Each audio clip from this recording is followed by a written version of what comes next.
recognized as the premier think tank in Texas, the TCCRI, which again I'm proud to be a vice president of the board. We focus on liberty, we focus on free enterprise, we focus on values and principles of conservative leadership, and we host forums all around the state. And we've already done several this year, from debt to the economics. Last year we did education. I chaired education this session in the Texas Senate. And so we are very involved moving around the state to bring leaders together like yourself, to bring great speakers and panelists together to discuss the issues of that particular topic. And today it's all about health care. It's an important issue for us. We're the fourth largest city in the country, 2 million people, 4 million people in Harris County. To put that in perspective, I always remind audiences when I speak, to put that in perspective, if Harris County was a state, we would be ranked 26th. We're the 26th largest state in the country. So the opportunities we have in Texas and in Harris County and in Houston also bring us great challenges because of our size. And by the way, that's double since 1970, our population. And the forecasters project that by 2040, which is only 26 years away if you round up to 2014, we're going to add 20 million more Texans. Now, there are 25 million of us now. That's almost doubling the state. In fact, if you go back to when George Bush became president in 2000, we've added 7 million Texans since then. And it doesn't seem like it was that long ago. We were seeing that video of them looking at the hanging chads to see who won that election late that night. But there were 18 million of us then, and now 25 million of us, and growing to 40 million or more. 45, 50 million Texans. We will be the largest state in the country. And we are the economic engine. And of course, healthcare is a major part of everything we do in business. Before we begin, I want to make a few key points in order to help frame our panel discussion. Medicare Part D has been a highly successful government program, which is a rarity these days. As of 2012, more than 37 million seniors are on Medicare Part D. And this is interesting, Senator Taylor, who I'll be introducing in a moment. We serve together. Larry, there are very few programs at the federal level that come in under cost. And the Medicare Part D is one of those. Current costs are about 45% below projections. The monthly premiums of $30 are about half of what they originally thought. So that's been successful. It is saving money because beneficiaries work directly in the private sector. One of the things we have great concern about is the current presidential administration wants to get government involved in Medicare Part D, and if they do, it is our great fear, my great fear, that the savings we have in that program will disappear and the costs will go up once government gets heavily involved. The second issue is about drug reimportation. Reimportation is a less visible issue. When Mexico was a little safer to travel across the border, a lot of people would make their monthly trips or every other month trips down south of the border to buy medicine because it was cheaper. It's cheaper around the world because much of medicine around the world is socialized. The drugs that we make in this country that are shipped overseas are less expensive than the same drug that American citizens pay for here. And that's an issue that will be discussed, again, with our panel, whether these are good ideas, bad ideas, whether it's Medicaid Part D, whether it's drug reimportation, or all issues that will have to be discussed. There's an ongoing debate on a number of health issues, and you're going to have a terrific panel today discuss these issues. I know you'll have great questions at the proper time. And I'd like to introduce our panel right now, if you would all come up, Larry and Robert, Tom, just seated here. There we go. And after I introduce everyone, please accept my apologies. I have to be in San Antonio in 3.5 hours, and I'm driving. So I'm going to be moving out of here to go to an education panel in San Antonio. So I'll be there. Our first representative, I'll introduce my colleague, Senator Larry Taylor, represents District 11. Before becoming a senator, he served 5 terms in the Texas House.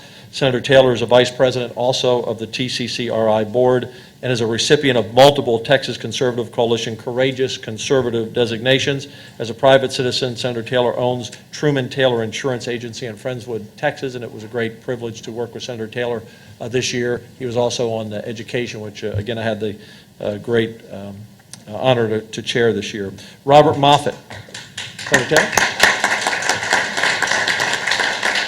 Robert Moffett is a senior fellow at the Heritage Foundation Center for Policy Innovation. He is an expert in healthcare policy and is former director of the Heritage Foundation's Center for Health Policy Studies. He previously served as a senior official in the U.S. Health and Human Services Department during the Reagan administration and was named to the Modern Healthcare magazine in 2010 as one of the 100 most powerful people in healthcare. That's pretty powerful. Dr. Moffett has authored numerous published works and made many appearances, and we're happy to welcome him here. Tom Kowalski is chairman and president of We Work for Health, a grassroots initiative to improve America's healthcare system. We Work for Health partners with consumers, biopharmaceutical companies, retirees, employees, suppliers, vendors, and a variety of other businesses and groups to strengthen the economy and improve healthcare. And our moderator today will be Chip Davis. Chip serves as Executive Vice President for Advocacy on relations with federal, state, and international governments on health care. And I will just share with you as I close, I'm also a member of Finance and have been for the last 2 sessions in the Texas Senate. And we have seen the cost of health care continually rise and rise in the state of Texas, where we consider it soon to be a budget crowd out. It already is. To put that in perspective, 15 or 20 years ago, health care cost in the state of Texas was less than 15%, down as low as 10%, and education was always about half of our budget. Education is still half of our budget.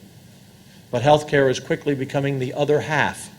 In fact, if you take the cost of education in Texas, the cost of health care, it's 85% of our total budget.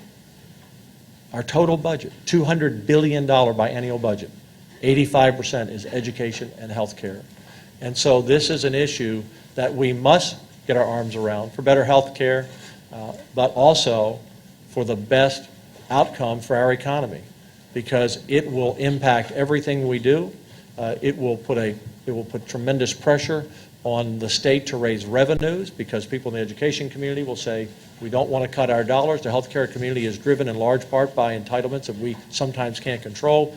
And I know our view, at least I'll speak for myself, but as conservatives, we believe that we are in better control of Texas healthcare than Washington. We would like to see our money come back in block grants, and whatever changes we make as we move down the road of healthcare reform is that we want to be in charge of the dollars in Texas for health care. We know better than bureaucrats in Washington, D.C. what we need in Texas. So with that, thank you for being here. It's a full house. Chip, come on up, and we will see you down the campaign trail or somewhere in another forum. And God bless. Thank you all very much. Thank you very much. I appreciate it. Great. Good morning, everyone. Senator Patrick, I know you're very busy, so thank you, sir, for your time today. We appreciate you juggling multiple commitments across multiple major cities here in Texas, so thank you, sir. As the Senator said, my name is Chip Davis. I am really thrilled to be here today to represent PhRMA, our continuing partnership with TCCRI. I bring greetings from Washington, D.C. That said, full disclosure, while I am a fan of a young quarterback with some Texas roots up there, I am not a Redskins fan, so please, I figure it's probably important to get that out given that I'm here in Texas. I thought Senator Patrick did a great job of sort of outlining what the scope of the discussion will be with our very distinguished panel here today. I just want to add 1 or 2 comments, and then I think the important job of being a moderator is to know your audience. And my guess is that this audience wants to hear from the experts more than the moderators, so we're going to jump right into it pretty quickly. As the Senator said, there are some continuing significant challenges at the state level and the national level with respect to healthcare costs continuing to escalate. I think it's our job as folks who are very interested in making sure that people have access to a quality, affordable healthcare to make sure that we dive below that level to understand what the true drivers are of healthcare costs, because there's a lot in the political game, there's a lot that goes on of finger pointing. There's a lot of everybody competing for the same healthcare dollar across different segments, whether it's the life sciences industry, the hospital sector, the provider community. You will see a not insignificant amount of sort of political and legislative battles taking place in places like Austin and in Washington, D.C. with respect to various proposals on healthcare reform. And let me underscore that word, healthcare reform. Like it or not, what passed in 2010 in the Affordable Care Act it was widely viewed by many as being, well, we have finally sort of once and for all comprehensively reformed the healthcare system. I would offer a little bit of a different perspective. I would say that that was, if anything, the end of the beginning. Because if you look across what I consider to be sort of the triangle of healthcare, of cost, quality, and access, the Affordable Care Act certainly focused more in certain areas with respect to access, a little bit less so on cost, and there is an ongoing debate about ensuring quality health care that is delivered for everybody who needs it in the appropriate way. And again, I'll underscore those terms as well. So as we move forward, let me just say a special note of thanks to a couple of people. One, and I just noted to Senator Patrick as he had to leave, I want to thank the political and policy leaders here in Texas for taking their time out of their very, very busy schedules to be with us today. We are certainly joined and fortunate to have Senator Taylor on the panel with us here today. In addition, we know we will be hearing from a gentleman who literally needs no introduction here in Texas and increasingly so across the country. Senator Cruz will be sharing his perspectives immediately at the conclusion of the panel. So with that, I do want to join Senator Patrick in thanking our panelists, and if you're comfortable, I will tee up the first question. I'm going to have about 4 or 5 questions that I'll broadly ask the panel. This is absolutely meant to be interactive, so if you have questions along the way, please don't hesitate to raise your hand. I'll do my best to get everybody in within the next about 35 or 40 minutes. As we get going, I think one of the things that we talked about in the introduction with Senator Patrick was the Medicare prescription drug program, otherwise known as Medicare Part D.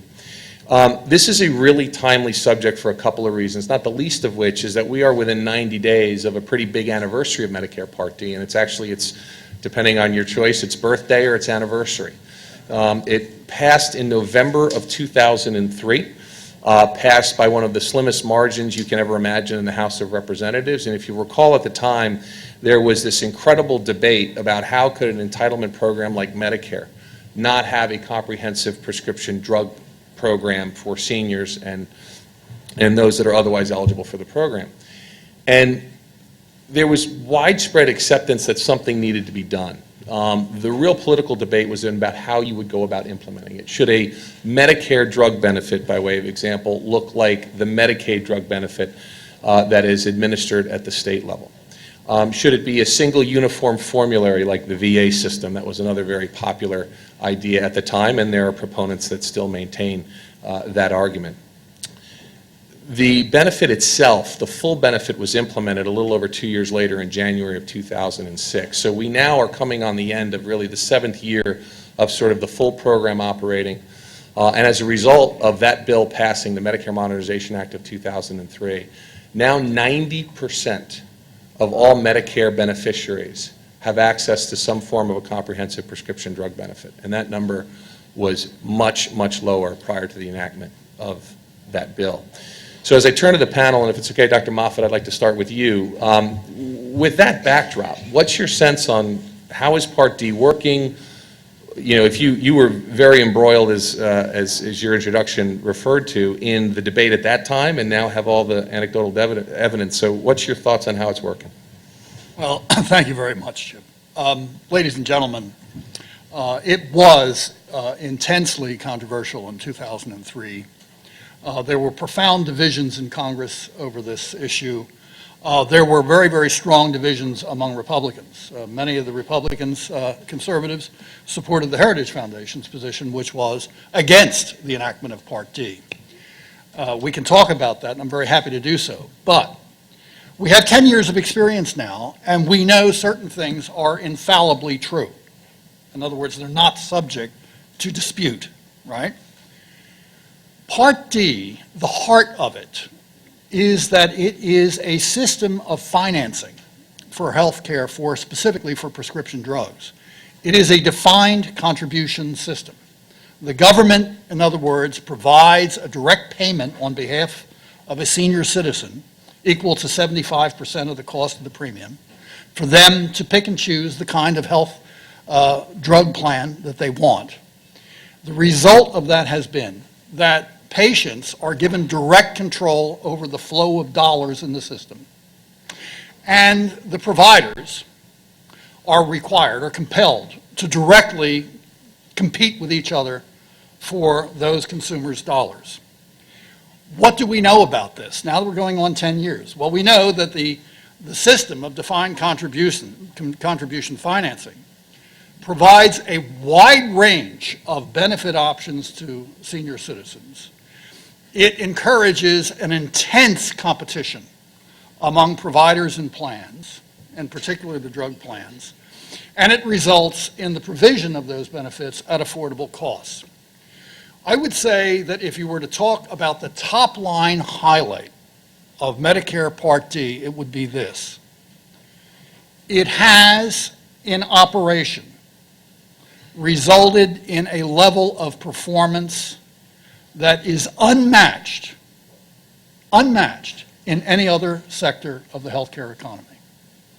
Over 10 years, what we have seen in this area is a 48% reduction from what the projected cost of the program would be on the basis of a CBO projection. A 48% reduction in average premium projections, average cost. And that looking over the past 10 years, about 67% of all of the savings of the entire Medicare program, 2/3 of the Medicare program savings, are directly attributable to the performance of Medicare Part D. As you know, Chip has pointed out and others have pointed out, this is a program with a very high degree of patient satisfaction, and the reasons for that are not hard to figure out. When people make their choices and decide what it is they want, they're usually satisfied with the choices they make. There's an ease of enrollment. I would mention one other thing before I stop about the positives. The thing that characterizes it, too, is a very flexible regulatory system on the part of CMS, historically. If there's one person who deserves a great deal of credit, it's Mark McClellan, who was Bush's first appointee to organize this program. And what McClellan wanted to do is to make sure that when he developed a regulatory system, he would give a lot of flexibility to plans in terms of their business operations and being able to develop different benefit designs. The result of that was that you have a lot of different options in Medicare Part D. You haven't got a kind of rigid standardized benefit program.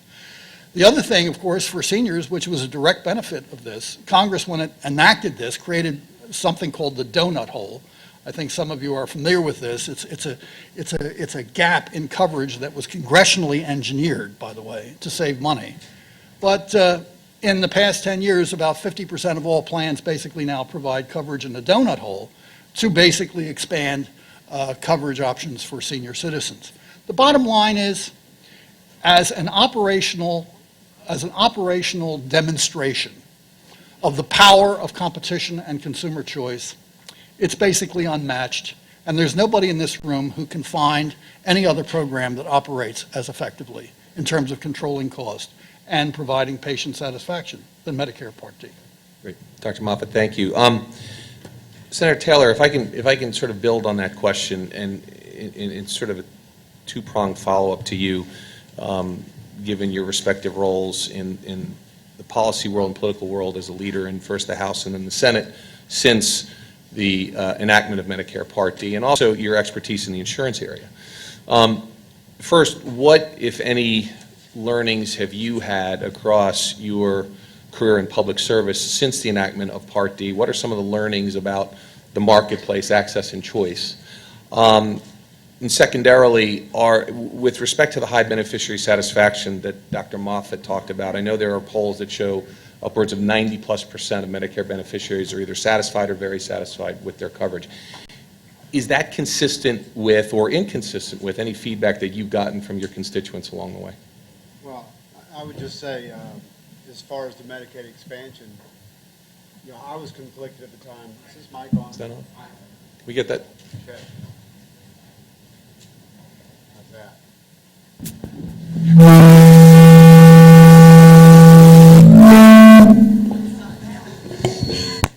That's really what I think about that.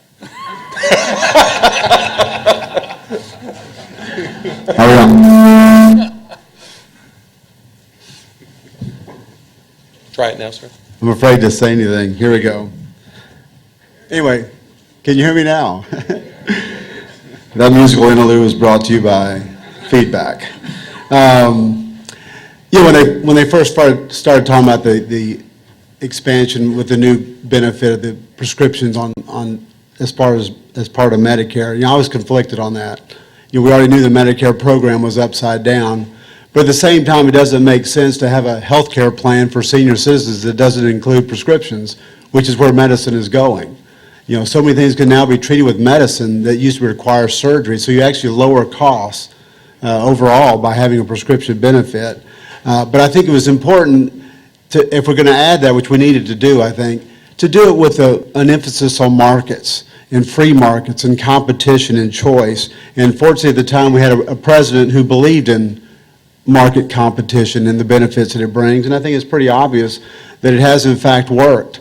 When the premiums are half of what they estimated they were going to be and the overall costs are half of what they estimated the costs were going to be, it shows the advantages that, frankly, the American way has of a free market capitalist system where people are out there competing for business.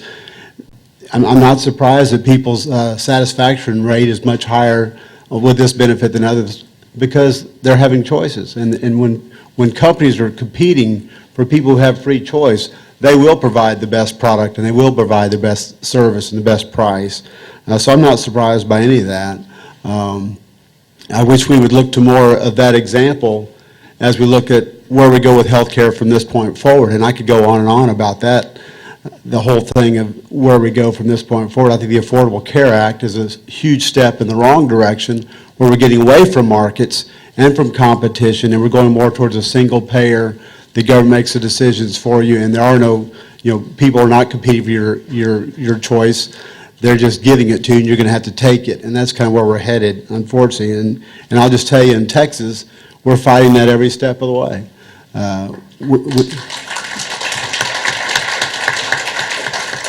And we'll probably have some opportunity to talk a little bit later about Medicaid and all those things. But as far as Part D, I think it's a perfect example of how the free market does in fact work.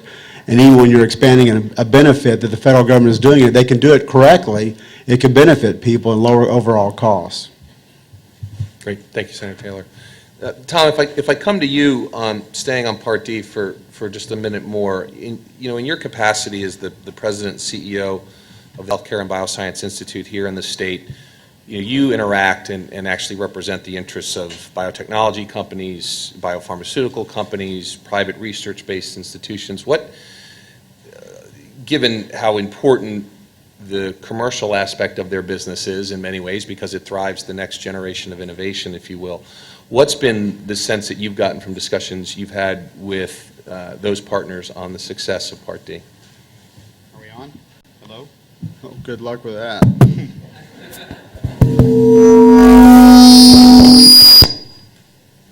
How about if I? You want to switch it up? We'll switch it up. Thanks, Chip.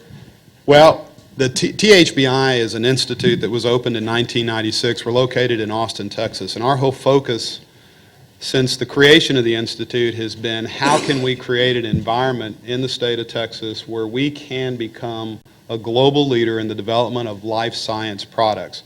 And at the end of the day, we want those products to reach the patients.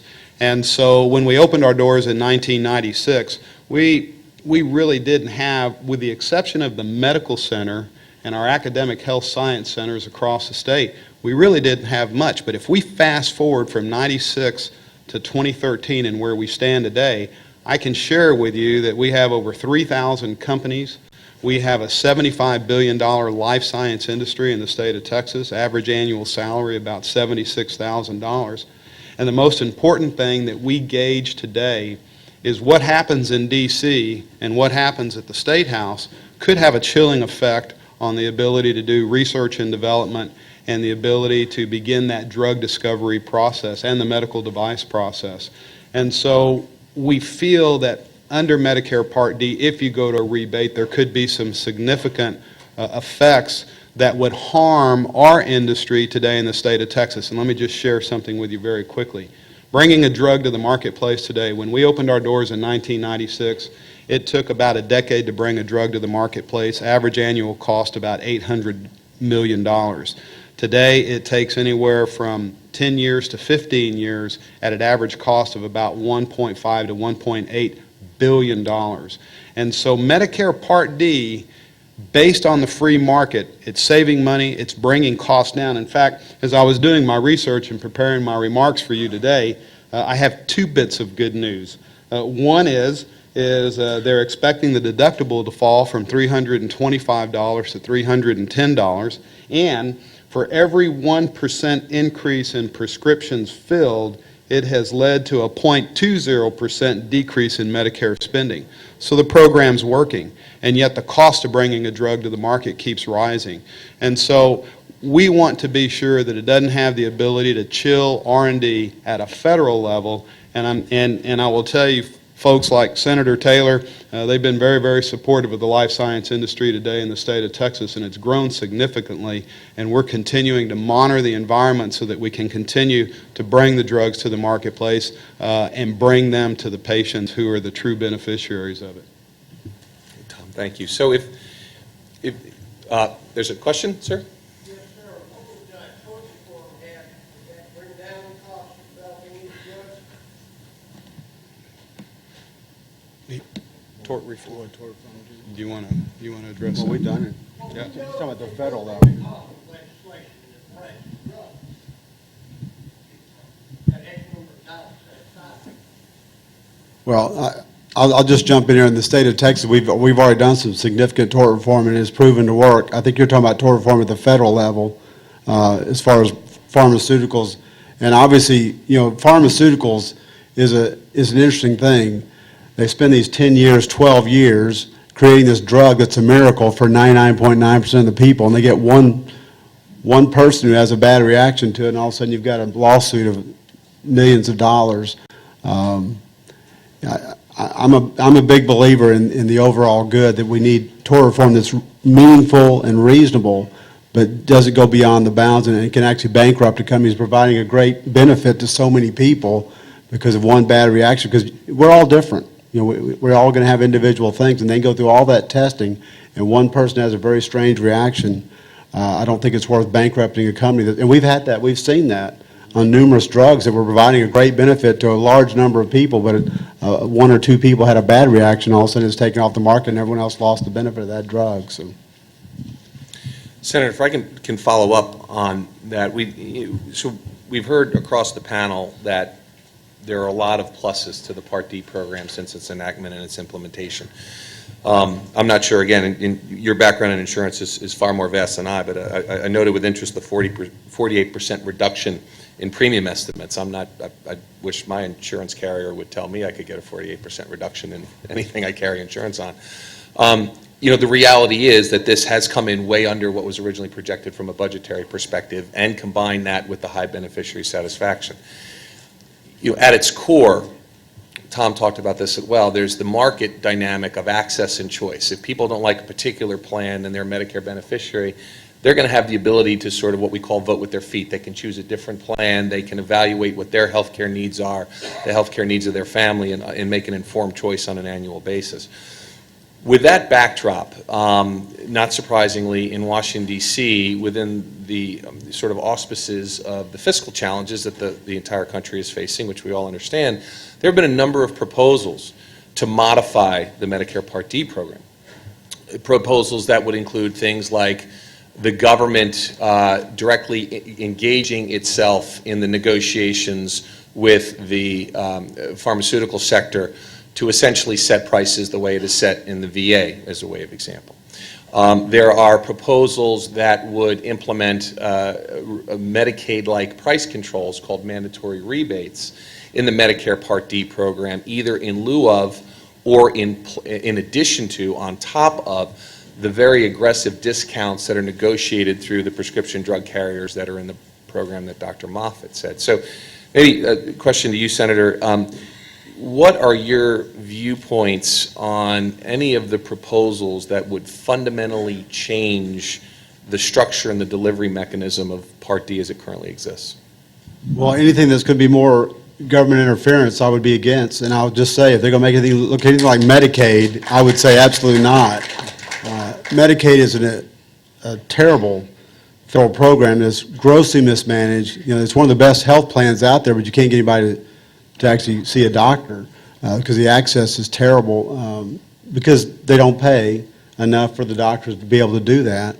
And to put everybody on Medicaid, which is kind of where we're going with the Affordable Care Act, eventually we're all going to be on Medicaid, doesn't look good to me. So if we've got a program that's working, and this is where I really get frustrated with the federal government, you know, they've done some actually tests of different kinds of ways of providing health care, and they're actually working, and guess what? Well, they cut that test off and move on to something else. It's almost like it's designed to not work. You know, that this is an intermediate step to where they want to go, which is well beyond where most people here would want to be, which is a single-payer health system. This is like a transition. So anything they're doing in Medicare obviously is not the same thing, but they've got a program that's working. It's less than they thought. People are satisfied. Why would you change that program, and why would you try to get more government intrusion into that market? It doesn't make sense to me. Great. Thank you. Dr. Moffett, your thoughts on that? Oh, yeah. Ladies and gentlemen, I would just simply say that Medicaid is probably the most poorly performing component of the American welfare state. Why in the name of God anybody would want to import the financing of Medicaid into the Medicare program simply baffles me. The rebate proposal that has been kicked around is basically a combination of a price control and a tax. As my old colleague at Heritage, Jack Kemp, used to say, if you want to have less of anything, make sure you tax it, and you will. Price controls, of course, don't control cost at all. The one fundamental message coming from almost all economists, regardless of their political position, is that price controls do not control cost. Price controls shift costs. And they usually shift costs to consumers in very unpleasant ways, primarily a reduction in consumers' access to goods and services. About 10 years ago, during this debate on Medicare Part D, one of my colleagues at Heritage, a fellow by the name of Derek Hunter, wrote a magnificent little paper called, What Seniors Should Know About the Medicaid Drug Program. And that, of course, is governed by the rebate proposal that Chip was talking about. Well, we know a lot about the Medicaid program. It is, in fact, a giant rationing machine. As the senator pointed out, it's got a great benefits package as long as you can find a doctor or a hospital to give you the services or the benefits at Medicaid prices, which of course most don't, and that's why right now 1/3 of all Medicaid patients can't find a physician who will take care of them.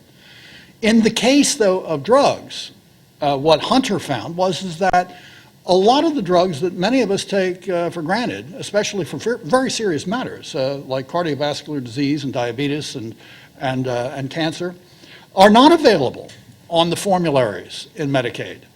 So, God knows, the last thing we want to do is take something that is actually working very, very well through a system of intense competition and private negotiation and turn it over to the control freaks in Medicaid. You got to control the control freaks. Got to stop that before it happens. Thanks, Dr. Moffett.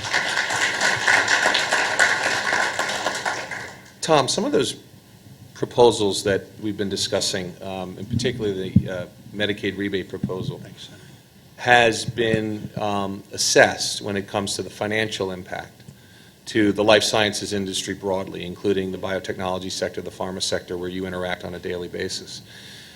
The negative fiscal impact to those sectors has been assessed at somewhere between $135 and $145 billion over the next 10 years. So if a policy like that actually passes the Congress, and there's a growing degree, or I should say a significant degree of support amongst certain political constituencies in the Congress, and the current administration has proposed that specific rebate issue over its last 3 budget proposals, what happens to the ability of the life sciences companies that you interact with if something like that passes from an R&D perspective? Well, I think it hurts innovation. You know, right now, there's a big cry across the country about where are we as a country and what will take us back to where we used to be. I firmly believe it's innovation, and innovation in our industry cluster is at an all-time high, but it's threatened by potential rebates. Let me just, and in the state of Texas, we have, and I had mentioned earlier, about 3,000 companies that are involved in the life science world. Now, some could be a 2-3 person group of scientists that are working at the bench. Some could be our large companies, and we do have some large pharmaceutical presence in the state of Texas. But let me just share some stats, and let me bring it home if I could. And this is new data. More than 110 new cancer cases will be diagnosed this year in the state, and 37,000 Texans will die of the disease. Nearly 10% of the state's adults have been diagnosed with diabetes, which in 2007 killed 5,000 diabetics in the Lone Star State. More than 189,000 state patients died of heart disease in 2009 and 46,000 from fatal strokes. About 833,000 Texans live with serious mental illness, and about 288,000 children have significant mental health conditions. And then the last stat I'll share with you is the state's asthma toll is more than 1 million adults and nearly 600,000 children. Now, when we bring new innovative products to the marketplace, and we have access to that, we have access in different ways. One is clinical trials. We have how many of y'all, if I could ask, how many of y'all are from Houston? Okay, how many of you from outside of Houston, if I could ask? Okay, so those in Houston, I would say from a clinical trial aspect, you should have a relatively easy time, either you or a loved one, going into a clinical trial. In the state of Texas today, we are number 2 behind California across the country in the number of clinical trials. So if innovation and if the money begins to dry up on the R&D process, those clinical trials will disappear. And today, you can virtually access a clinical trial anywhere across the state. And we just produced a study, THBI and Pharma produced a study on the number of clinical trials that are actively underway. You can access that through our website at thbi.com. I would invite you to take a look at that. Yes, sir. So I just saw a YouTube video that had to do with a new cancer agent that's not like chemotherapy and it attacks on the cancer cells available in the clinical trial. So obviously you can't get at it as a regular person unless you can get in a clinical trial, correct? How does that work? I'm not aware. Well, you know, your first doorway is going to be through your physician. And if you feel that you have a loved one, I would encourage you to talk to your physician, because they will have access as well as to the clinical trials that are going on. However, you can take a look at this document, and it'll show you what's occurring in Texas. I think the goal is, wouldn't it be nice to be able to go to a clinical trial in your backyard versus having to travel to a different city and then incur the cost of travel, hotel, those types of things. Innovation, and if you harm innovation, I think it harms that, and it upsets the whole bucket. Thank you. I'll look to another question from the audience if there is one at this point. Yes, sir. In your R&D, I was wondering about generics. Do we have a microphone? It's because when you get the generic out, the cost of development of these drugs, and then someone comes along with a copy, or doesn't that prevent the manufacturers and the researchers from going forward because they're not going to be able to get back their research expenses? Anybody want to take that one? I can just provide you a quick answer, sir. I think it's very important to get the balance right.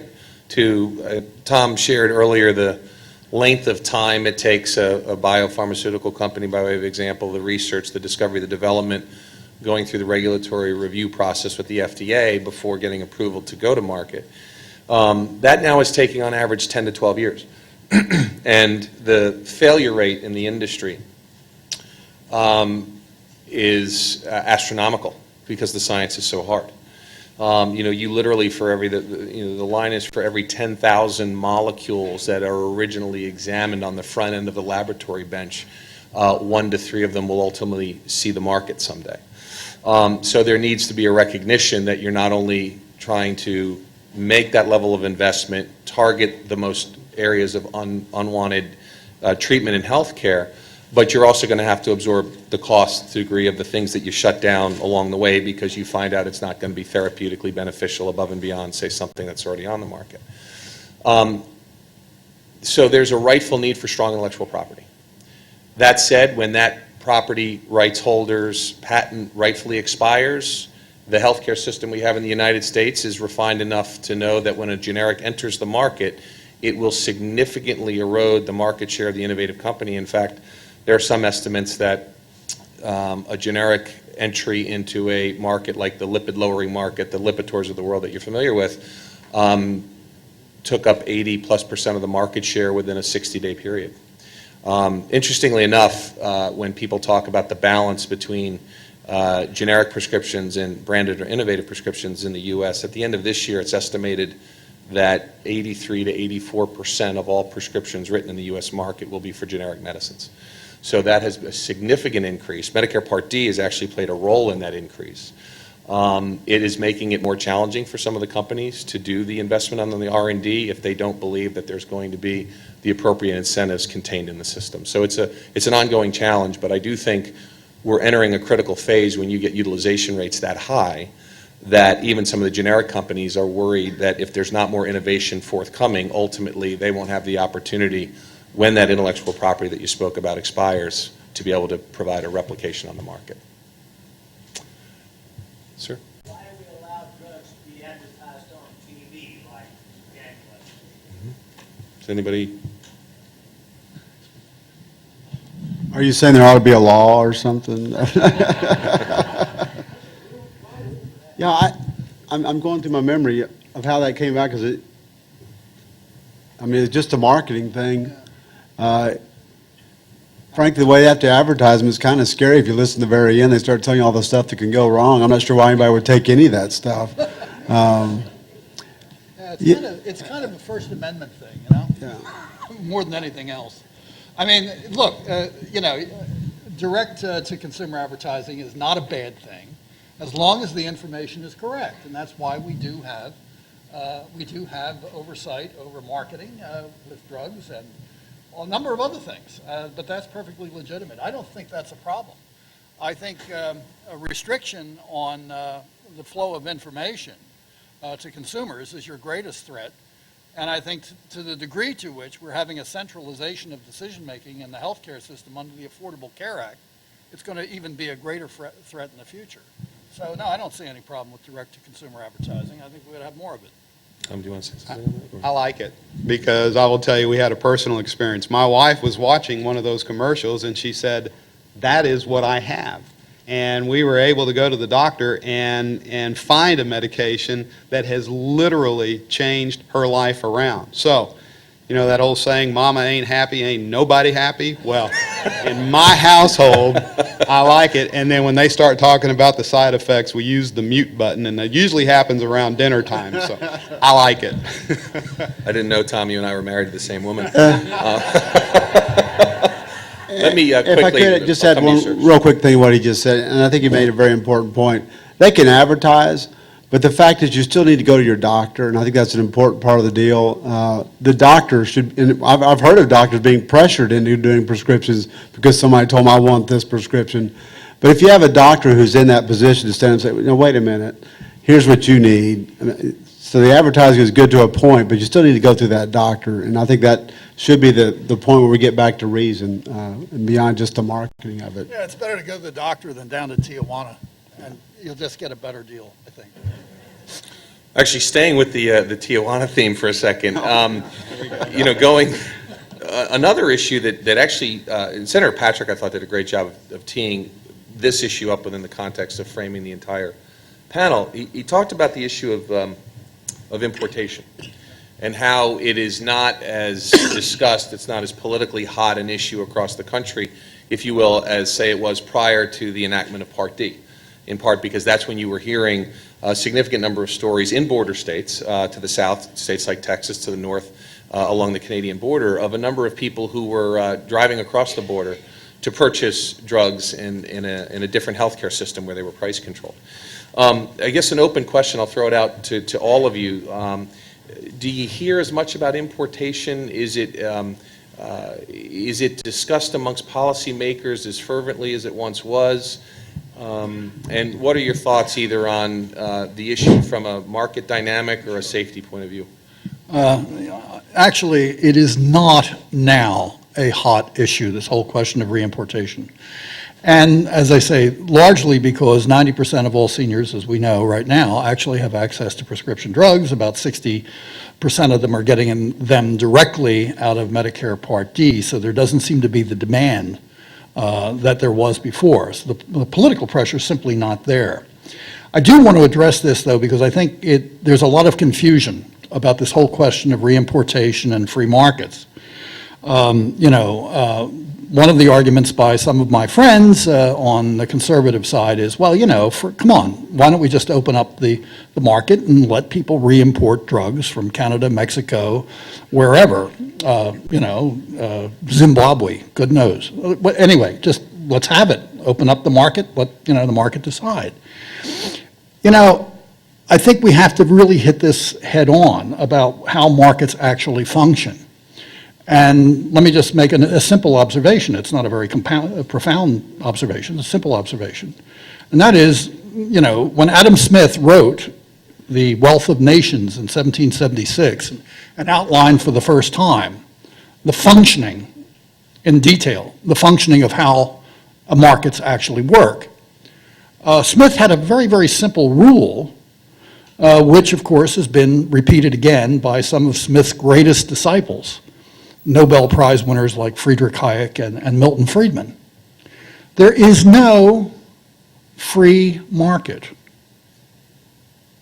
outside of the rule of law. The free market is not some kind of economic Wild West. It operates only within the framework of the rule of law. Now, you know what the rule of law is. Americans are the champions of this idea. No person is above the law, and the law should treat all people equally. The direct application of this to the reimportation debate is that we do not have anything like a free market, or can have a free market, when, in fact, one whole class of our competitors, our countries, that we do business with, operate on an entirely different system of law. In Europe, in Japan, and many other countries throughout the world, prescription drugs, are subjected to often very rigid price controls, which means, in effect, that the drug is sold below what, in fact, would be the market price. In the United States, we don't do that. We just talked about the Medicare Part D program and how successful it is, and in fact, it's operating, basically, it's the closest thing we have in the healthcare system to a pretty clear, pure free market. But here's the deal. If you have reimportation of drugs, it means that, in effect, the American drug producers are directly at a disadvantage domestically. That's not a free market. But the consumers also suffer because, in fact, what happens in a situation like that is the consumers are paying, but they don't realize they're paying for these huge research and development costs that exist in other countries. About 80% of the R&D in prescription drugs is done in the United States, which means that consumers all over the world are basically benefiting by the research and development costs that you and I are paying for. That is not a free market. Ladies and gentlemen, if we want to have reimportation, open borders on prescription drugs, I'm for it, by the way. But the deal has got to be that we have trade where all the players are operating on a level playing field. Americans should not be subsidizing, as they do today, foreign consumers because the United States trade representatives won't hold the feet to the fire of some of our friends. Now, the truth of the matter is, we can do this. The Bush administration actually did this to some extent in Australia with the Australians. But the truth is that we provide not only the overwhelming funding for research and development that you all pay for, we all pay for it, and the British and the French and the Germans and so on actually benefit by this, that you are paying for. But we also, of course, at the same time, when you have third world countries where they are in face terrible health care conditions and are desperate for life-saving drugs, who provides them? Who? We do. What I'm suggesting about this reimportation debate, and the importation generally, is the United States has got to get real serious in international trade negotiations with our partners on this issue and make sure that the others pay their fair share of research and development, which means reducing their artificially low prices for drugs. Question over here, sir, and then just by a time check, we understand that Senator Cruz is imminent, which is great. I'll have one more quick question for the panel after this gentleman's question here. First of all, as a Texan, my heartfelt apologies. First words out of my mouth is for the sugar. Thank you, gentlemen. I do have a couple of thoughts on things that were said this morning. On that advertising, what basically that boils down to is there's a thing called the first-year medical school syndrome, where first-year medical students all come down with the diseases that they're studying. So if they can put that out in front of you long enough, somebody's going to think they have it. All right. On the generic drugs, if and when we could actually develop a free market, people would find that the branded drug works so much better than a reverse-engineered generic drug that they would go back to the branded drug. And finally, the Fed is catching people online selling drugs without prescriptions, and they are shutting them down. I've gotten probably 50 phone calls from 50 different online salespeople this week saying, "Oh, we're going out of business. We can't sell to you for 2 years." Thank you. Final question for our panel from me, and then, ma'am, I see you in the back. I'll come to you briefly. Senator Taylor, I'll start with you. You'd referenced this previously. Just your thoughts. I guess we have an interesting couple of months here with the anniversary of Part D, and October 1 enrollment will start in the Affordable Care Act. I know Representative Colcourse later is going to give us her perspective on the Medicaid expansion part, but certainly any comments you have in that regard and or another favorite topic within the creation of the Affordable Care Act is the proposal to implement the Independent Payment Advisory Board, everybody's favorite new regulatory entity. So thoughts, sir, on either or both of those issues? Well, I'll just say real quick, and I want to step on my colleague, Representative Colcourt's conversation that's coming up, but the Medicaid expansion to me is just another way that the federal government is trying to grow and get into your business and our business, frankly, as a state. We've said no all along the way. I think we voted 3 times this time to keep it from being expanded. But there's also the health insurance exchange, which is another huge federal intrusion into the marketplace, and we did pass a law in Texas restricting what those people that work for the health insurance exchange can do, like get involved with politics.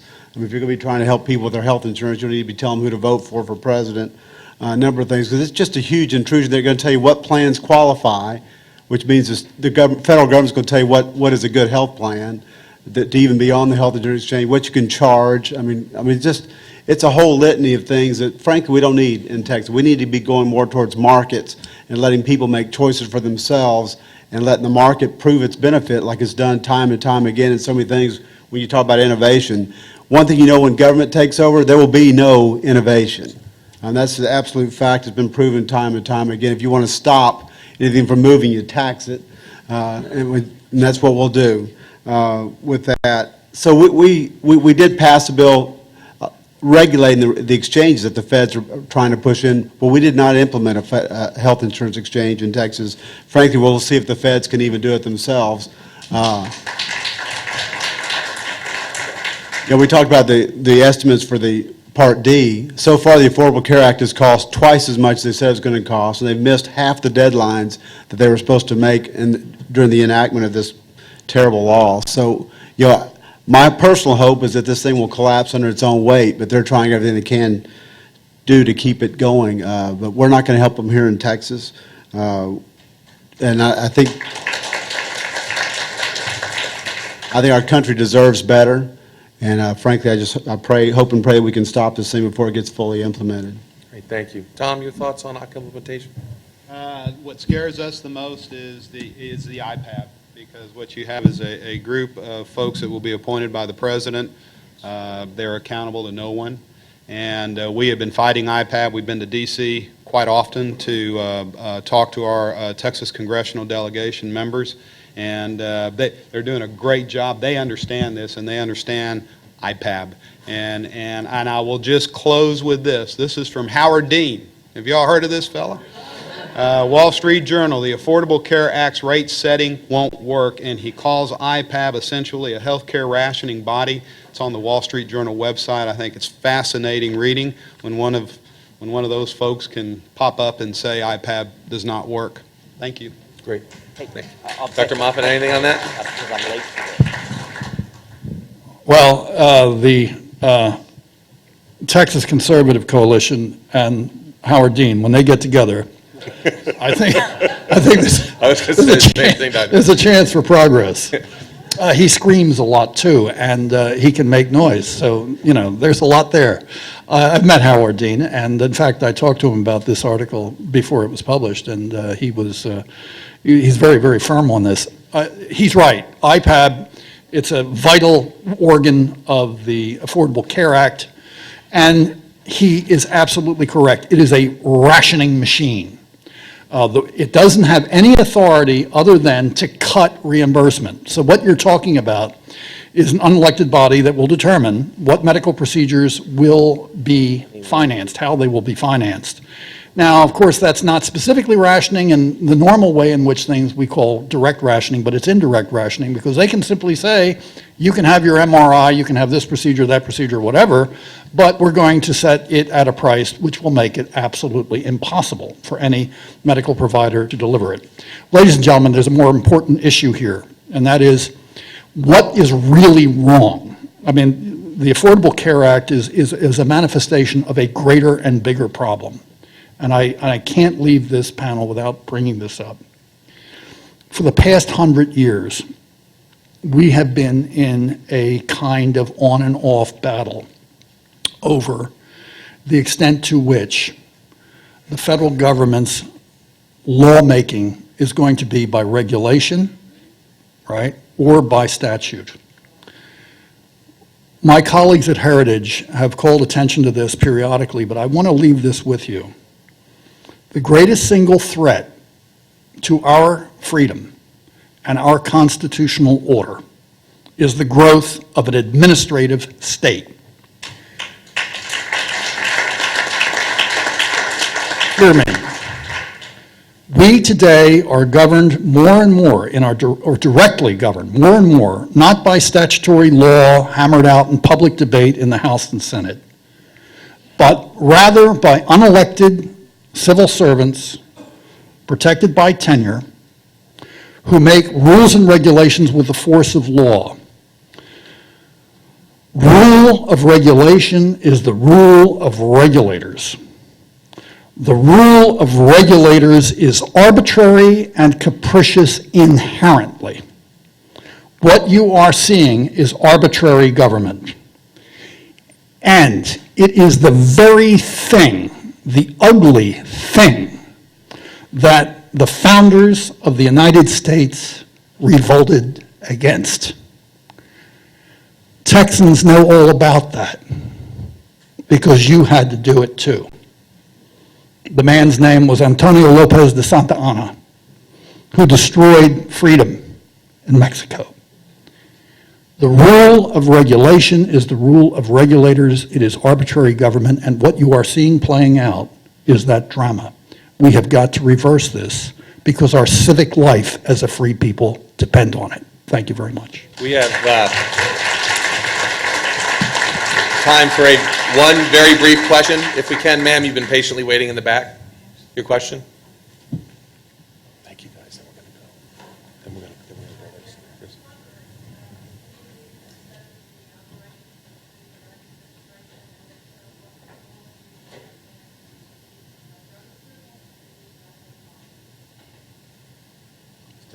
I'll reiterate it. Question of the panel was, have any of you studied the Food and Drug Administration? And if so, do you have any recommendations with respect to how to accelerate the regulatory review and drug approval process? Is that correct? I haven't studied, I've read up on some of it, and I know it's a lot of foot dragging, and there's some question about the efficacy of it's even making things safer at the end of the day. And when you look at it, like I talked about earlier, the 1 in 1,000 people have a bad reaction. The longer you take to bring a drug to market that really could be beneficial, a lot of people could save lives. Every year you delay, you're killing people that could have had access to that. So there needs to be a more streamlined process. As far as, I'm no expert in the FDA and how it works, but I do know there's a lot of things going on that are moving forward at a rapid pace. And the one thing going contrary to that is the FDA is going from 8 to 10 years to 10 to 12 years. And in this day and time, that's way too long. Ladies and gentlemen, please join me in thanking Senator Taylor, Dr. Moffitt, and Tom Kowalski.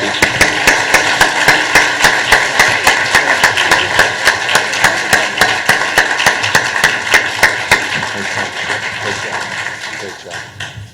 Senator Taylor, thanks. Thank you. I have one more role here, and I promise it will be brief because I know everybody wants to hear from the next person I have the privilege of introducing.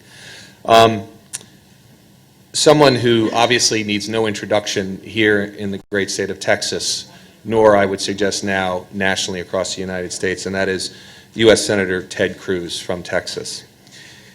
Senator Cruz is the 34th United States Senator elected from the state of Texas.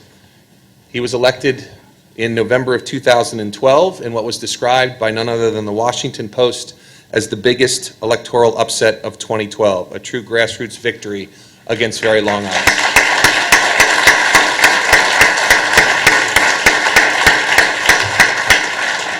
As all of you know, Senator Cruz is a passionate fighter for liberty, economic growth, and the Constitution.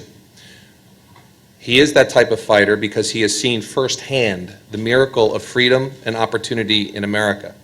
His own father was imprisoned and tortured in Cuba, and he fled to this country in 1957, penniless and unable to speak a word of English. He washed dishes for 50 cents an hour, paid his own way through the University of Texas, and started a small business, all working towards the American dream. In fact, he is the personification of the American dream. Before being elected to the Senate, Senator Cruz received national acclaim as the Solicitor General here in Texas, the state's chief lawyer before the United States Supreme Court. He has authored more than 80 U.S. Supreme Court briefs and has argued 43 oral arguments, including 9 before the U.S. Supreme Court. During his service as Solicitor General, Texas achieved an unprecedented series of landmark national victories, including successfully defending U.S. sovereignty from the World Court and the United Nations, the Second Amendment right to keep and bear arms, the Texas 10 Commandments, absolutely.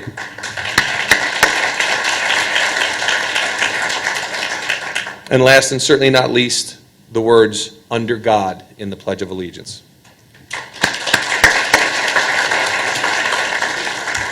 Senator Cruz currently serves on the Commerce Committee, the Armed Services Committee, the Judiciary Committee, and the Special Committee on Aging, as well as the Rules Committee. He graduated with honors from Princeton University and with high honors from Harvard Law School. He served as a law clerk to Chief Justice William Rehnquist on the United States Supreme Court and was the first ever Hispanic to ever clerk for the Chief Justice of the United States. He and his wife Heidi live right here in Houston with their daughters. And again, it is a privilege to welcome Senator Ted Cruz.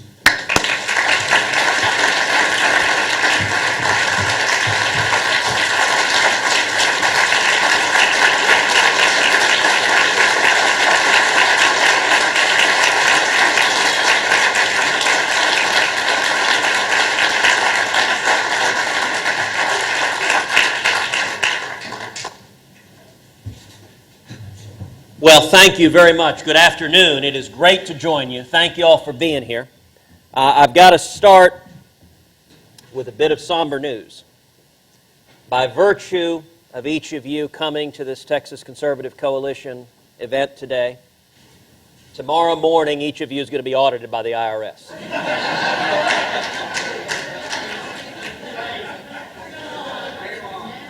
So I appreciate the courage of your convictions. I appreciate your standing up for what you believe.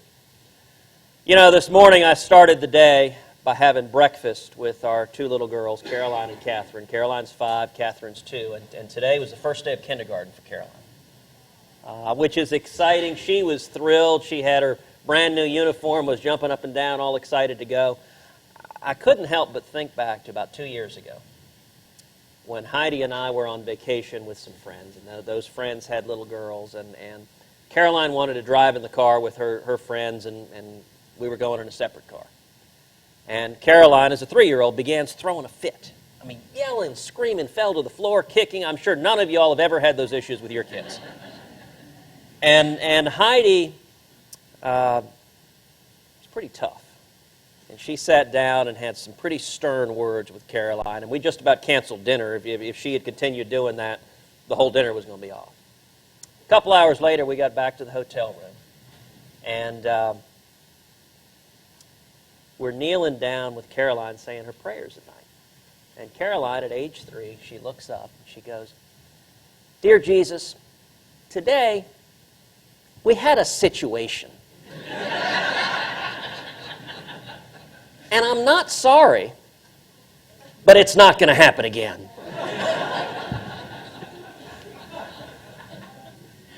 And Heidi and I just bit our tongues not to crack up laughing in the middle of that sweet, precious prayer. And you know, it underscores, all right, I'm not going to stand up here. I hate having anything in front of me. I'm going to come talk to y'all. You know, it underscores why all of us are concerned with what's happening in this country. Because every one of us is concerned about the future of our kids and our grandkids. And we know the direction this country is going in. We can't keep doing it. We can't keep spending more and more money. We can't keep digging this hole deeper and deeper. And I got to tell you, I think our window to turn things around is not very wide.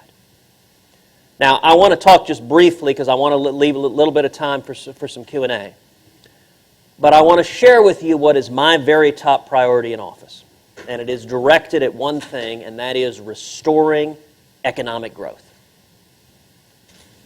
The last 4 years, our economy has grown on average 0.9% a year.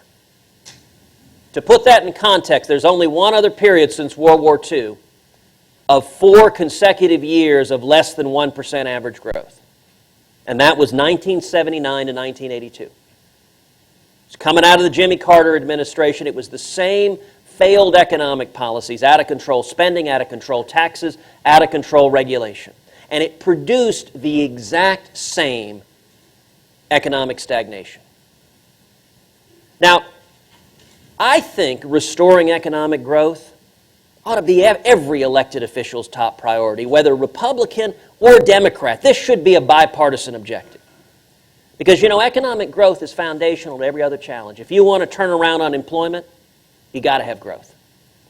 If you want to tackle our unsustainable national debt, you got to have growth. If you want to maintain the strongest military in the world to protect our national security, you've got to have growth. And if we want to continue to maintain a world-class healthcare system that is the envy of the world, you've got to have growth. Now, how do you get there?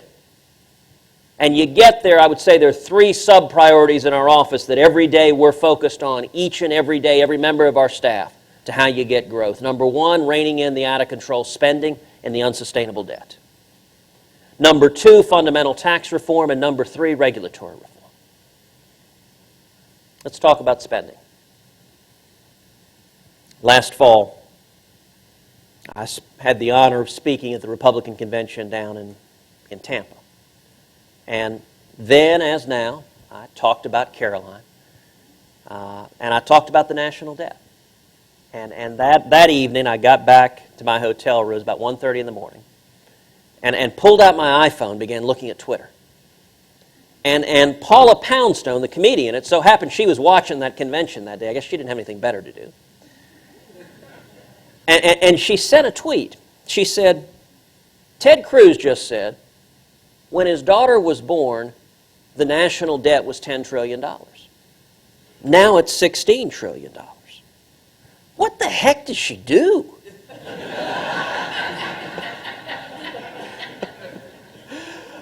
Which Heidi and I laughed so hard we almost fell out of bed. Although I told that story at another gathering, and a guy in the back called out, "So she's the one who did it!" It's like, I think you may have missed the point of that particular story. But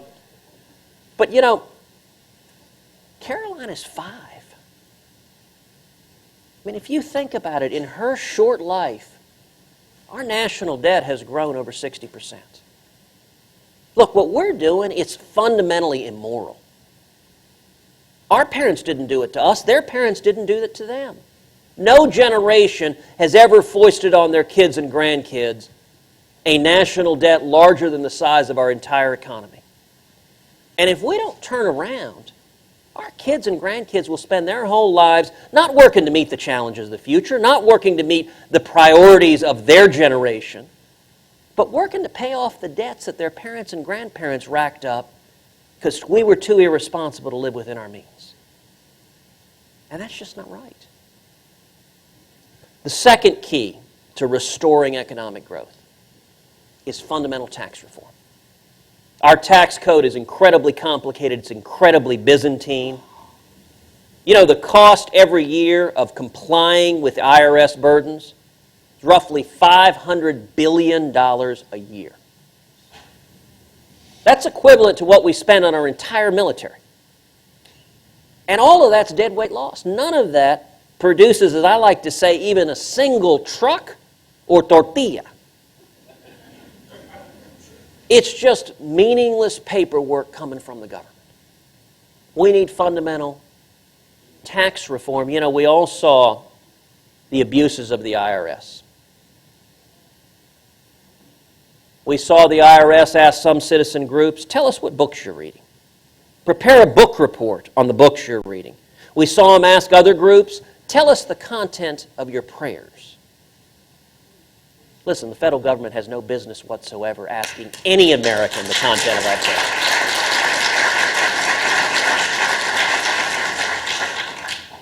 But on one level, that is evidence of corruption, evidence of misusing the machinery of the federal government. But on another level, it's a deeper problem. It's a problem of too much power in Washington. For the IRS to think they have that kind of power over our lives, that's a problem regardless of which party is in office. The federal government shouldn't have that kind of power over the American citizenry. And that's why I think the single and best solution is we need to abolish the IRS.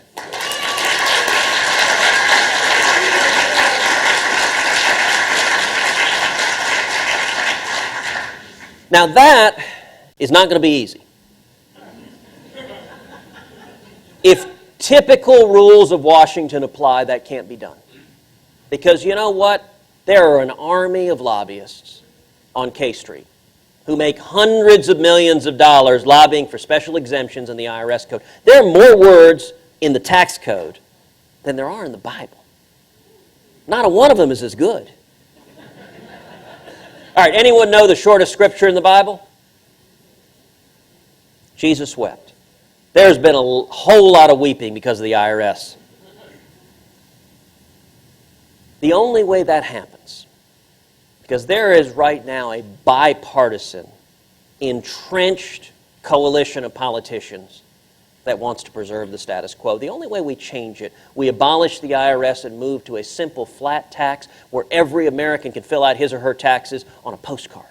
The only way we do that is if the grassroots rise up and demand it, is if the American people get mobilized to hold our elected officials accountable.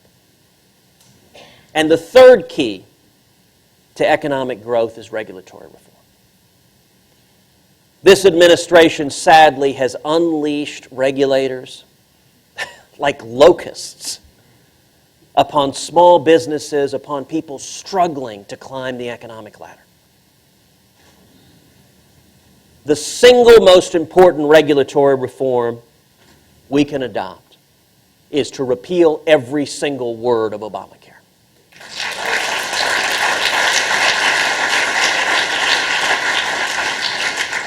You know, to date, there have been over 20,000 pages of regulation from Obamacare. If you stack it up, it's over 7 feet tall.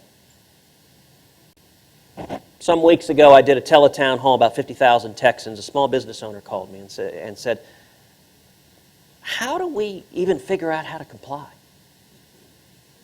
And I got to tell you, I didn't have a good answer. When they're writing regulations at a pace of 3,000 pages every 6 months, you can just sit there reading the new regs all day long. And Obamacare is the single biggest job killer in this country. Now, y'all are all dealing with Obamacare. You're seeing it on a daily basis. You're seeing it kill jobs. You're seeing it hurt our health care system. You're seeing it drive up health insurance premiums. You're seeing it cause employers to drop coverage. You're seeing it cause employees to be forcibly reduced to 29 hours a week. This thing ain't working. And I'll tell you right now, the single biggest fight in Washington, and I think the most important fight, is the fight to defund Obamacare.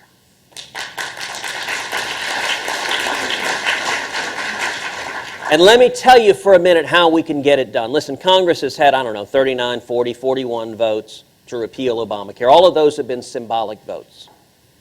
They've been great, but they had no chance of actually passing into law. We have in front of us right now our best chance to actually repeal Obamacare. Now, why is that?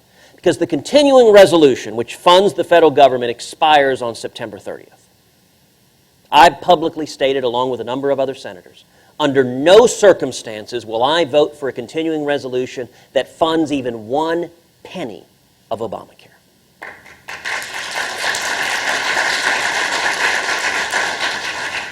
Now, if we can get 41 Republicans in the U.S. Senate to stand together, or if we can get 218 Republicans in the House to stand together, this is a fight we can win. Because we have the votes to do it. And yet, I'm going to be real honest with you. Right now, today, we don't have the votes. We don't have, it's about a third of the Republicans in the Senate and about a third of the Republicans in the House are with us. And the others are worried. They're scared about this fight. Here's what I think should happen. Here's how I think it should play out. The first step should be the House of Representatives should pass a continuing resolution that funds the entirety of the federal government, every bit of it, except for Obamacare. And it should explicitly prohibit spending any federal money, mandatory or discretionary, on Obamacare. And I've filed legislative language in the Senate that I think should be attached as a rider to the continuing resolution. Now, the next step, we know what's going to happen. We've seen this play before. President Obama, Harry Reid, they're going to scream and yell about those mean, nasty Republicans threatening to shut down the government. And at that point, we got to do something that, frankly, conservatives have not done in a long time. We got to stand up and win the argument.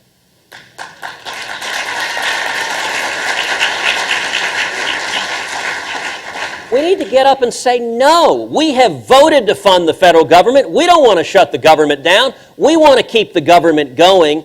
Why is President Obama threatening to shut the government down? President Obama just unilaterally and lawlessly granted an exemption for every big corporation in America from the employer mandate of Obamacare. Why is President Obama threatening to shut the government down to deny that very same exemption to hardworking American families? That's an argument we can win. You're seeing right now bipartisan agreement. This thing isn't working. You're seeing the unions jumping ship. James Hoffa, the president of the Teamsters, publicly said Obamacare is destroying the 40-hour work week that is the backbone of the American middle class. The IRS tax union has publicly asked for them to be exempted from Obamacare. These are the guys in charge of enforcing it. And they're saying, we don't want to be covered by this. This thing isn't working. But I'll tell you, if traditional Washington rules apply, this fight can't be won. If the forum in which we make our arguments are the smoke-filled rooms of Washington, we'll lose. The only way to get this done is to change the model, and I think the model is changing already, is to mobilize the American people so that we get hundreds of thousands or millions of Americans standing up and holding our elected officials accountable. We've launched a national website, www.don'tfundit.com, don'tfundit.com. If you agree that Obamacare is a train wreck, as the Democratic senator who wrote the bill has now said, and if you agree that we should stand up and stop it, that if you oppose Obamacare, you shouldn't vote to fund it, then I'm going to ask everyone here to do three things. Number one, go to the website, don'tfundit.com, and sign the national petition. You know, in just a few weeks, we've had over 375,000 Americans go and sign that petition. Number two, I would ask each and every one of you to pick up the phone, call your senators, call your representatives, and ask them to stand together. If we get 41 Republican senators in the Senate or 218 in the House, we can win this fight. And then, actually, that's the point. You know, earlier this morning, someone said, well, my senator's right in front of me. And I have to admit, I immediately responded by quoting Jerry Maguire. You had me at hello. So call somebody else's senator.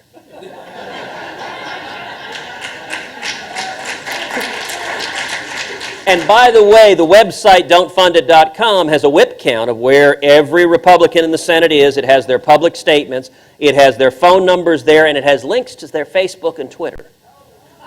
So, you know, go and put Facebook comments on every one of their Facebook pages, because I guarantee you,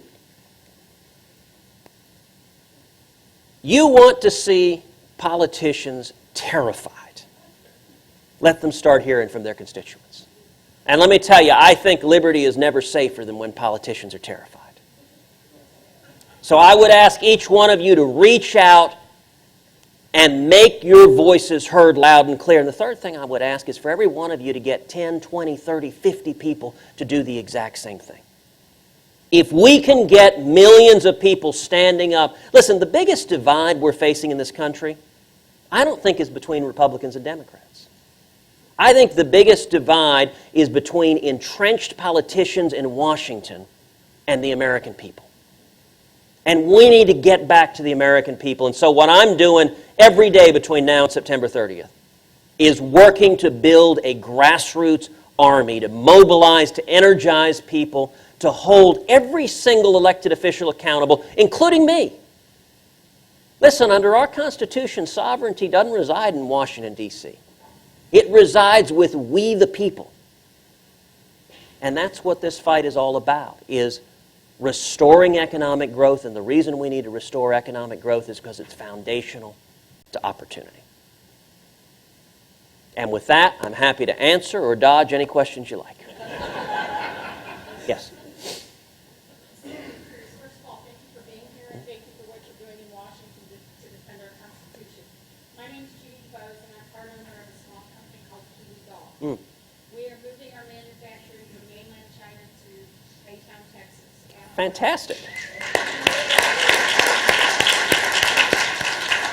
As a veteran, and a veteran-owned company, not only Vietnam era, but Iraq freedom, enduring freedom, and a Hispanic company, we are working really hard to bring economic development back to Texas. Yep. Obamacare is going to be a major catastrophe for us.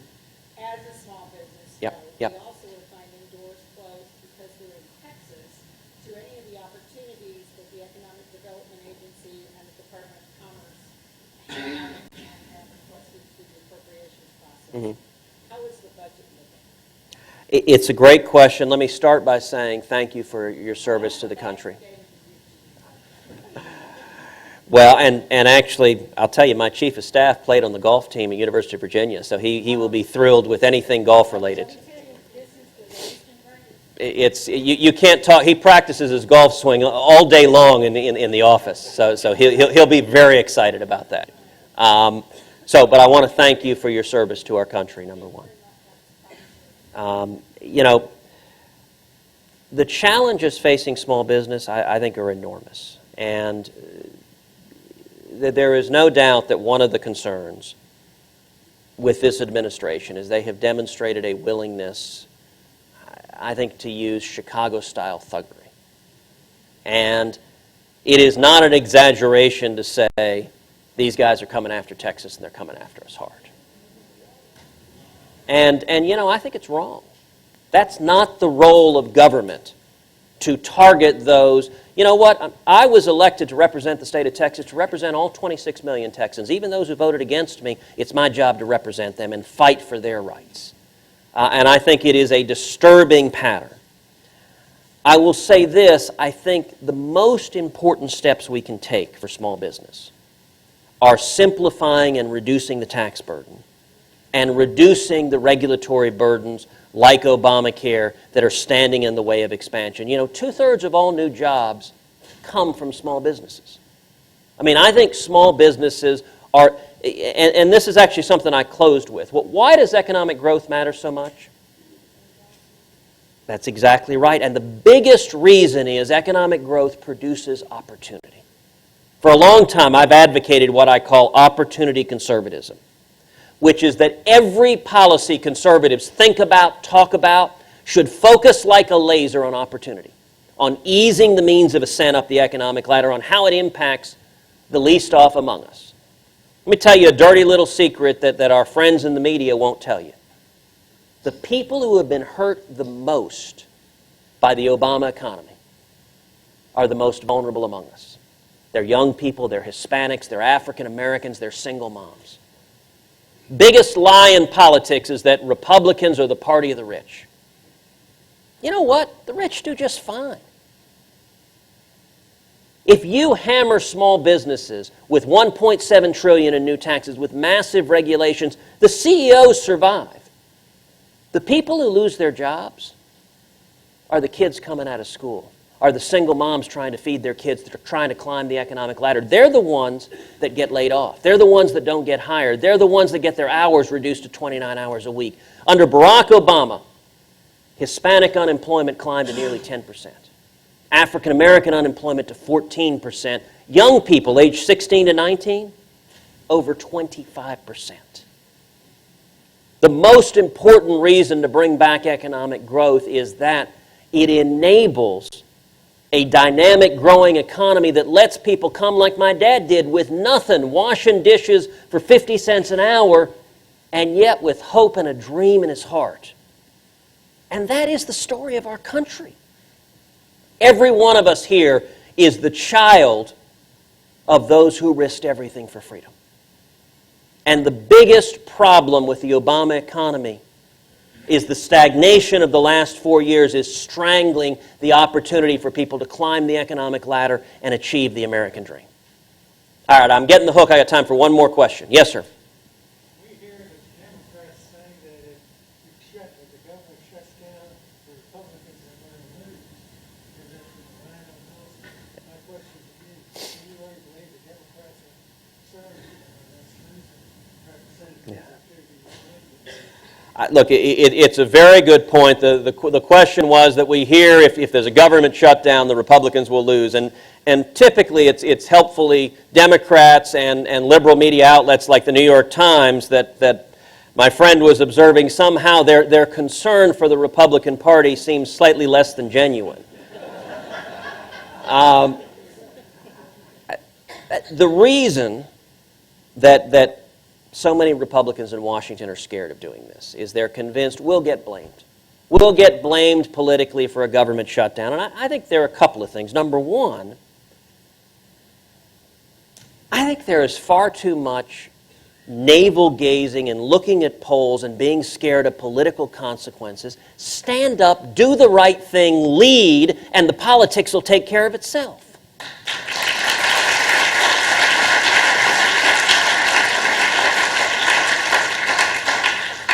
But number two, that argument assumes that you can never win the argument, that you have to accept things as they are. Listen, how do we win this fight? We go out and we make the case that the wheels are falling off. It's why you're seeing the unions jump. It's why you're seeing all of the harms we're getting that are killing jobs. You make the case, why is Barack Obama willing to shut the federal government down, to deny hardworking families the same exemption he's already given huge corporations and members of Congress? Now listen, if we can't win that argument, we have no business even being in this discussion. And here's a point that is also worth underscoring. If the strategy is successful of energizing the grassroots, if we get millions of Americans to sign the petition at don'tfundit.com, to call their representatives, and that produces the spinal fortitude in Republicans to stand together and refuse to fund Obamacare, it doesn't end then. If President Obama decides he's willing to force a partial temporary shutdown, and I would note, when we saw it in 1995, the military still got paid, Social Security continued, Medicare continued, Medicaid continued, the interest on the debt continued. What we saw was a temporary suspension of non-essential federal government spending, which is not ideal, it's not pleasant, but it wasn't the end of the world. And in fact, in 1995, when we saw 2 government shutdowns, as a result of that, we saw year after year of balanced budgets from the federal. Can you imagine a balanced budget? I mean, that sounds like it's from the 18th century. And that would not have happened if Republicans hadn't stood their ground. They paid some political pain, to be sure. But the benefits for the country were significant. And if we go out and make the argument, and if we have mobilized millions of Americans, the way you win the argument is not even talking heads and politicians in Washington. It is those millions of Americans talking to their friends and families and coworkers and saying, listen, this isn't working. We need economic growth back. We need opportunity back. We need your small business growing again. We need more jobs. And that's how you win the argument nationally. Senator Cruz. Yes, Dodd-Frank is a murderous policy. absolutely. It's a murderous policy. Yep. The problem is that Republicans are posturing to say that they're opposed to Dodd-Frank, when in the next weeks, what this policy is going to represent is the murder of our population, with the bail-in allowing for Obama to root and steal people's pensions, their bank accounts. That's what Dodd-Frank represents. And this whole discussion would be mute if we actually were putting the real discussion on the table, which is the elephant in the room, which is Glass-Steagall. Because look at what happened with J.P. Morgan Chase. They had to admit yesterday that they were going to pay $23 million in fines because they were giving people's pensions over to Lehman Brothers. Glass-Steagall would have done away with that. So I think we have to stop the posturing. I agree.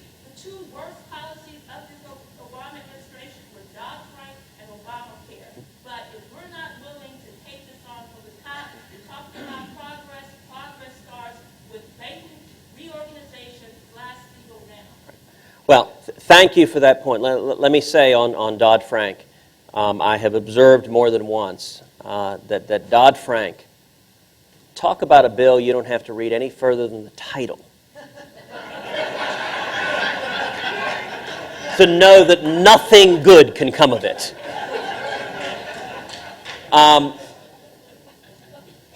But, you know, Dodd-Frank, I think, represents the problem we were talking about before, of entrenched politicians in Washington. You know, we talked about the biggest lie in politics being that Republicans are the party of the rich, Republicans are the party of big business. Dodd-Frank was ostensibly passed to stop too big to fail. That's how it was sold to the American people. Now, what are the consequences of Dodd-Frank? It's made the giant banks bigger. It's made too big to fail worse. And what has it done? It's put massive costs and regulations on small banks, on community banks, on those struggling competitors. And here's the point, and I think it is much the point you were making. And that was not an unintended consequence. That was precisely the intended consequences. Listen, you have big corporations get in bed with big government. They are natural allies. And with Dodd-Frank, if you're a giant bank, it's perfectly fine to have massive regulations put on everyone because you can afford to hire a bunch of lawyers and accountants. You can deal with the costs. But those pesky upstarts, those small businesses, those small banks that might challenge you in the future, it'll drive them out of business. And unfortunately, you see that pattern over and over again, where when you have, if you look at the socialist countries of Europe, they have rich people, they have giant corporations. But what socialism, what government control of the economy does is it calcifies everything. It freezes it in place. What you don't see is any new rich people. What you don't see is people starting businesses in their garage that topple the giants. And the dynamism, the growth in our economy doesn't come from the big guys. It comes from what the economist Joseph Schumpeter referred to as creative destruction.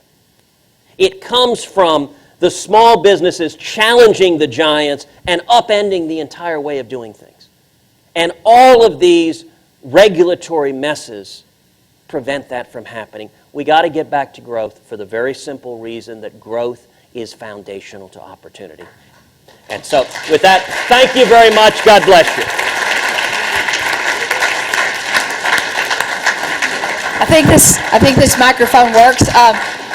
I am a member of the Texas Conservative Coalition Research Institute Board of Directors. I'm Lois Colcore, State Representative from Brenham, Texas, House District 13.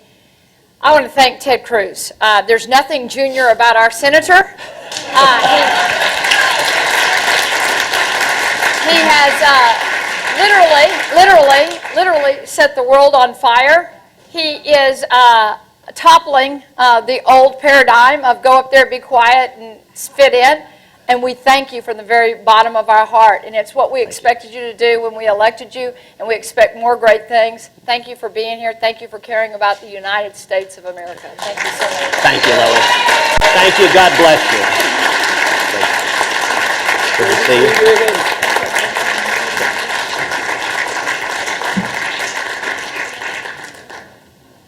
Thank you. Excellent. Very good.